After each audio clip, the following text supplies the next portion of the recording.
Hello viewers, অচেতনতার free coaching চ্যানেলে তোমাদের সকলকে স্বাগত জানাই। আজকের এই ভিডিওতে তোমরা ক্যালকাটা ইউনিভার্সিটিতে বিএ হিস্ট্রি অনার্সে 6 সেমিস্টারে পড়ছো, তোমাদের যে সিসি 14 পেপার রয়েছে আন্তর্জাতিক সম্পর্কের ইতিহাস, এই পেপারটির একটি ইম্পর্টেন্ট প্রশ্ন, এক মেরু বিশ্ব বা এক মেরুতা, এই সম্পর্কে সংক্ষিপ্ত আলোচনা করব। আলোচনার শেষে এর উত্তর পত্রটি তোমাদের সামনে তুলে ধরবো। তার আগে বোর্ডে কি লেখা রয়েছে আমরা একবার দেখে নিই। ইতিহাস অনার্স 6 সেমিস্টার সিসি 14, প্রশ্ন হচ্ছে এক মেরুতা বলতে কি বোঝো, বা আসতে পারে এক মেরু বিশ্ব কাকে বলে, বা ইউনিপোলারিটি কি। তা এই সম্পর্কে বুঝতে গেলে আমাদের দ্বিতীয় বিশ্বযুদ্ধ বুঝতে হবে। দ্বিতীয় বিশ্বযুদ্ধে একসাথে যুদ্ধ করে আমেরিকা, রাশিয়া, ইংল্যান্ড, ফ্রান্স, এরা ছিল একসাথে মিত্র শক্তি। কিন্তু দ্বিতীয় বিশ্বযুদ্ধের পর আমেরিকা এবং রাশিয়ার মধ্যে মতানৈক্য ঘটে। মতাদর্শগত কারণে দুই দেশের মধ্যে বিরোধ দেখা দেয়। আমেরিকা ছিল পুঁজিবাদী দেশ, অর্থাৎ তারা ছিল ধনতান্ত্রিক দেশের সমর্থক। অন্যদিকে রাশিয়া ছিল সেই সময় বামপন্থী বা কমিউনিস্ট বা সাম্যবাদী একটি দেশ, পুঁজিবাদের বিরুদ্ধে বা বিরোধী একটি মতাদর্শ রাশিয়া পোষণ করত। এই কারণে দ্বিতীয় বিশ্বযুদ্ধের পরবর্তী সময়ে বিশ্বের বিভিন্ন জায়গায় বিভিন্ন বিষয়কে কেন্দ্র করে আমেরিকা এবং রাশিয়ার মধ্যে মতানৈক্য দেখা দেয় এবং এই মতানৈক্য একটা সময় চরম আকার ধারণ করে এবং দুই দেশের মধ্যে দীর্ঘদিন ধরে একটা যুদ্ধ বাধার কিন্তু একটা আশঙ্কা তৈরি হয়ে থাকে, একটা যুদ্ধের পরিবেশ তৈরি হয়ে থাকে, কিন্তু কখনোই সরাসরি যুদ্ধ বাধেনি। এই সময়টা কিন্তু একদিন দুদিনের নয়, প্রায় 30 থেকে 40 বছর এই দুই দেশের মধ্যে এরকম একটা উত্তেজনাপূর্ণ একটা সম্পর্ক কিন্তু ছিল, যাকে ঐতিহাসিকরা বলছে কোল্ড ওয়ার বা ঠান্ডা লড়াই। তো ঠান্ডা লড়াই এটা কিভাবে তৈরি হয়, সূচনা হয়েছিল দ্বিতীয় বিশ্বযুদ্ধের পর। সমগ্র বিশ্বকে নিয়ন্ত্রণ করছিল সেই সময় দুই সুপার পাওয়ার, আমেরিকা এবং রাশিয়া।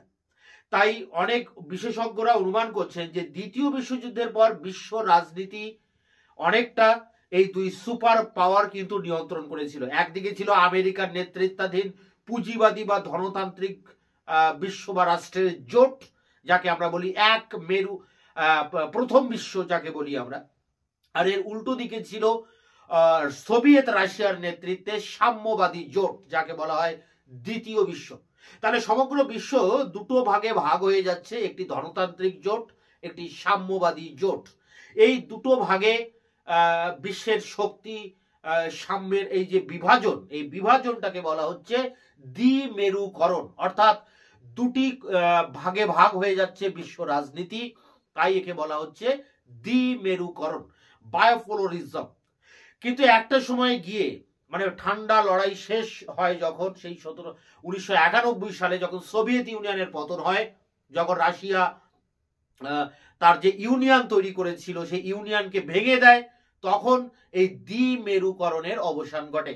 তখন প্রতিদ্বন্দ্বী হিসেবে রাশিয়া আর টিকে ছিল না, বা রাশিয়া আর আমেরিকার সাথে তার এই যে শত্রুতাপূর্ণ যে সম্পর্ক, সেই সম্পর্ককে তারা আর টেনে নিয়ে যেতে রাজি ছিল না। ফলে এখানে দাতাত রাজনীতির ভিতর দিয়ে এই ঠান্ডা লড়াইয়ের অবসান ঘটে।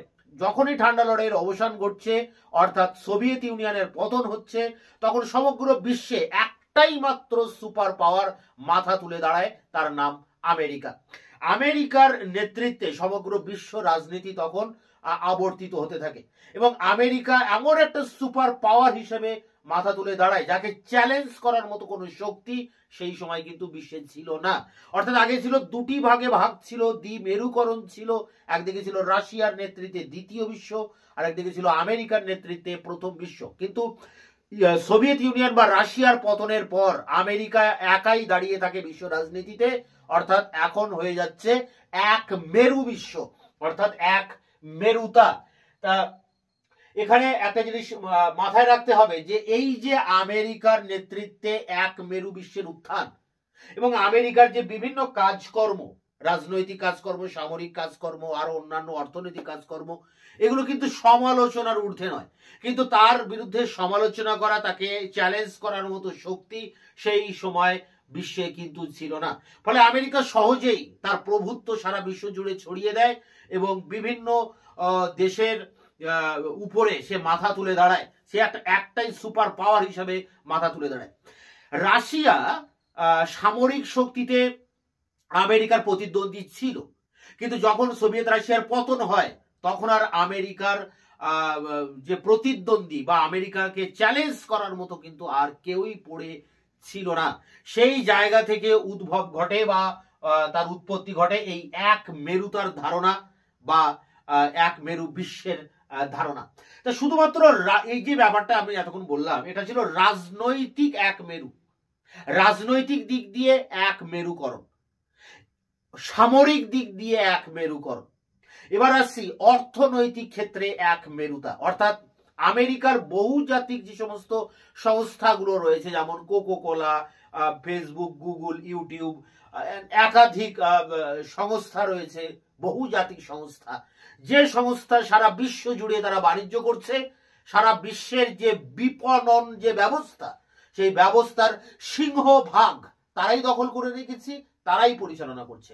অন্য কোনো বহুজাতিক সংস্থা তাদের সমকক্ষতা অর্জন করতে পারেনি বা তাদের পাশে এসে দাঁড়াতে পারেনি। ফলে একচেটিয়া ভাবে আমেরিকার এই বহুজাতিক সংস্থাগুলো সারা বিশ্বে অর্থনৈতিকভাবে তারাই রাজত্ব কায়েম করছে, তারাই অর্থনৈতিকভাবে লাভবান হচ্ছে। একচেটিয়া ভাবে এই আমেরিকার যেই অর্থনৈতিক খবরদারি, অর্থনৈতিক আধিপত্য, যাকে বলা হচ্ছে অর্থনৈতিক দিক দিয়ে এক মেরু বা এক মেরুতা।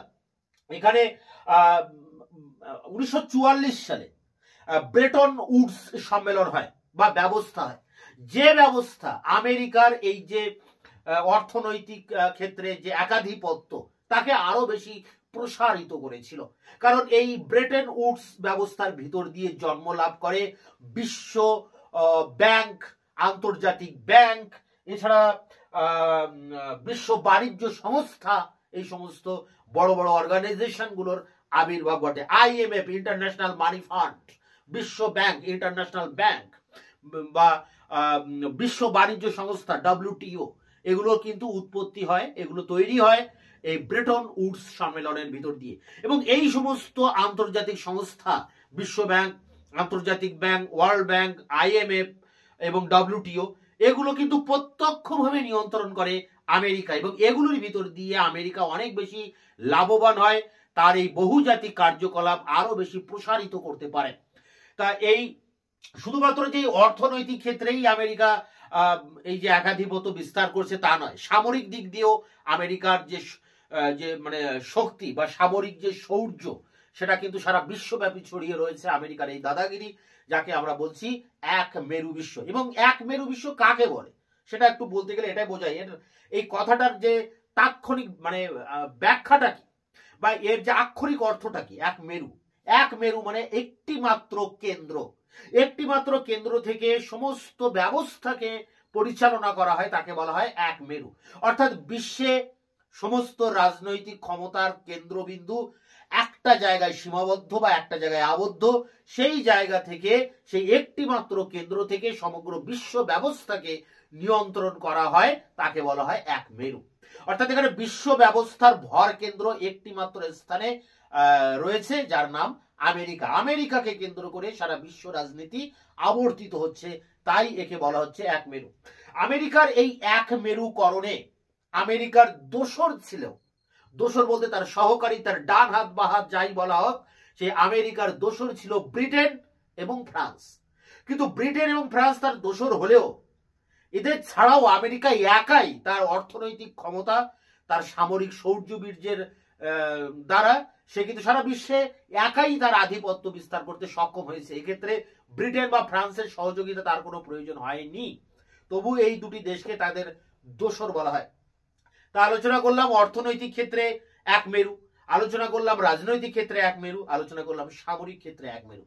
আবার কিছু কিছু গবেষক বলছে চিন্তার ক্ষেত্রে এক মেরুতা, অর্থাৎ চিন্তার জগতেও এই এক মেরুতা লক্ষ্য করা যায়। এই বিংশ শতকে বা একবিংশ শতকে উদারনীতিবাদ কথাটি খুবই প্রচলিত। নয়া উদারনীতিবাদ, উদারনীতিবাদ, এই নয়া উদারনীতিবাদ বা এই উদারনীতিবাদের জন্ম দিয়েছে কারা? দিয়েছে এই আমেরিকার মতো দেশ, দিয়েছে এই ব্রিটেনের মতো দেশ, দিয়েছে এই ফ্রান্সের মতো দেশ। এই জন্য চিন্তার ক্ষেত্রেও আমরা দেখতে পাই এক মেরুতা এবং একটাই দেশের কর্তৃত্ব, যার নাম আমেরিকা। তা আমেরিকার এই এক মেরুতা বা আমেরিকার নেতৃত্বে বিশ্ব ব্যবস্থা পরিচালনা হওয়াকে আমরা এক মেরুতা বলি বা এক মেরু বিশ্ব বলি। আগে এটা দুটি বিশ্বে ভাগ ছিল, একদিকে রাশিয়া ছিল, একদিকে আমেরিকা ছিল, কিন্তু এখন রাশিয়া 1991 তার পতনের পর আমেরিকার আর প্রতিদ্বন্দ্বী কেউ নেই।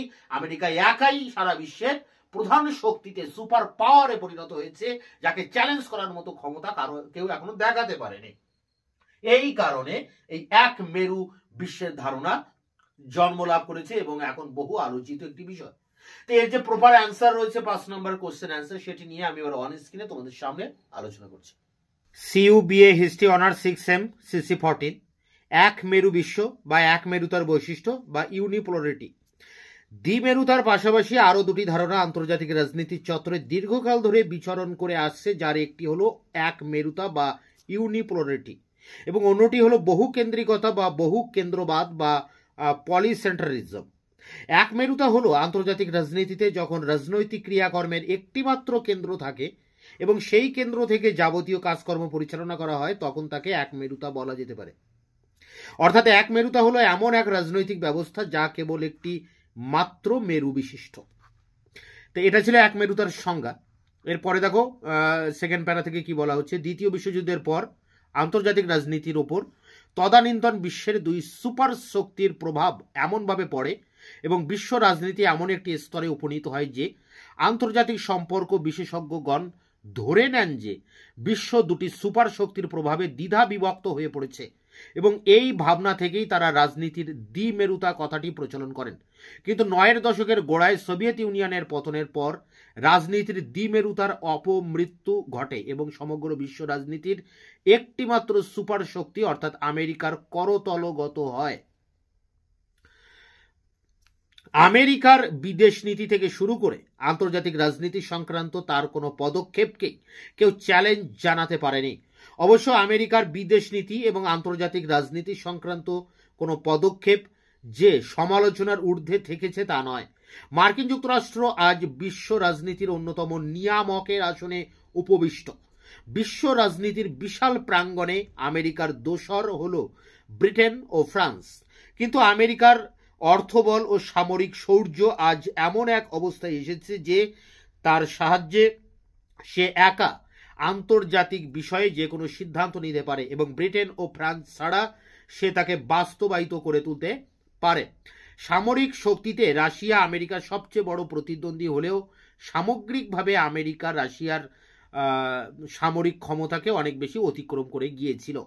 সোভিয়েত ইউনিয়নের পতনের পর কার্যত তার আর কোনো প্রতিদ্বন্দ্বী থাকলো না। তো এই প্যারায় দ্বিমেরুকরণ বা এবং এক মেরুকরণের বিষয়টা কি সেটা নিয়ে ডিটেলসে লেখা হলো। প্যারা করে এটি শেষ প্যারা। কেবল সামরিক শক্তির বিচারে আমেরিকার একাধিপত্য যে এক মেরুতার সৃষ্টি করেছিল তা নয়, অর্থনৈতিক ক্ষেত্রেও সে বিশ্বের অন্যান্য রাষ্ট্রকে অনেকখানি অতিক্রম করে ফেলেছিল। আমেরিকার বহুজাতিক সংস্থাগুলি বিশ্বের অর্থ ব্যবস্থা ও সমগ্র বিপণনকে সম্পূর্ণরূপে কুক্ষিগত করে ফেলেছে। এদের ধারে কাছে কেউ উপস্থিত হতে পারেনি। বিশ্বের অর্থ ব্যবস্থার উপর আমেরিকার আধিপত্য স্থাপনের সূত্রপাত ঘটে ব্রেটন উডস ব্যবস্থায়। 1944 সালে ব্রেটন উডস ব্যবস্থা প্রবর্তিত হয়, যার ফলে বিশ্ব ব্যাংক এবং বিকাশ ও পুনর্গঠনের জন্য আন্তর্জাতিক ব্যাংক বা international bank for রিকনস্ট্রাকশনস and development স্থাপিত হয়। ব্রিটেন উডস ব্যবস্থায় মার্কিন যুক্তরাষ্ট্রের অর্থ ব্যবস্থার ওপর আধিপত্য স্থাপনের দরজা খুলে দেয়। এরপর যে বিশ্ব বাণিজ্য সংস্থা বা ওয়ার্ল্ড ট্রেড অর্গানাইজেশন বা WTO স্থাপিত হয়েছে, তার মাধ্যমেও আমেরিকার আন্তর্জাতিক অর্থনীতির উপর খবরদারি করে চলেছে। চিন্তার জগতেও এক মেরুতার হদিশ অনেকে লক্ষ্য করে থাকেন। উদারনীতিবাদের মুখ্য প্রবক্তা আমেরিকা, ব্রিটেন সহ কয়েকটি দেশ। তো এই ছিল এক মেরু বিশ্ব বলতে কি বোঝো বা এক মেরুতা কি, তার উপরে 5 নম্বরের কোশ্চেন অ্যান্সার। এটি সংগ্রহ করে পরীক্ষার প্রস্তুতি নাও। দেখা হচ্ছে অন্য কোনো ভিডিও ক্লাসে। ততক্ষণে চ্যানেলকে সাবস্ক্রাইব করে রাখবে, বন্ধুদের কাছে শেয়ার করবে এবং ভিডিওটি ভালো লাগলে অবশ্যই একটা লাইক